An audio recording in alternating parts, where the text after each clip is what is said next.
The number of chocolates you get will be 3 more than the number of chocolates Brian gets. How do we represent this mathematically? The number of chocolates you get depends on something. But depends on what? It depends on the number of chocolates Brian gets. And how many does Brian get? We don't know. The number might vary. And since it might vary, let us say that the number of chocolates Brian gets is our favorite variable x. This x can be any positive integer, 2, 3, 5, 10 or whatever. So what will be the number of chocolates you get? Remember, 3 more than Brian. So the number of chocolates you get will be x plus 3. Let us write it down in a fancy way. P of x equals x plus 3. What does this mean and why did we write it this way? X plus 3 is a polynomial in x, hence the letter p. It's a polynomial since there is more than one term in this expression. Why do we need this polynomial?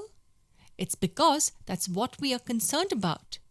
It boils down to how many chocolates you get. The number of chocolates Brian gets will be put in place of x, and what answer you get will be the number of chocolates you have. If Brian gets 5 chocolates, you will have 5 plus 3, which is 8 chocolates. If Brian gets 10 chocolates, you will get 10 plus 3, which is 13 chocolates. So why did I show you this example? You just learned a very important concept called the value of the polynomial. You are finding different values of polynomials for different values of x. Here, 5 and 10 are different values of x, and 8 and 13 are the values of the polynomial for these values of x. Now that you know this concept, solving problems will be ultra simple. Let's say we are given the polynomial p of x as x cubed plus 7x squared minus 4x plus 19. We are asked to find p of x when x equals 2. What they are asking us to find is the value of the polynomial when x is equal to 2. So all we have to do is substitute x with 2 in the given polynomial and find p of 2. X cubed will be 2 cubed. All we did was substituted x with 2. Substituting with 2 here, we get plus 7 times 2 squared.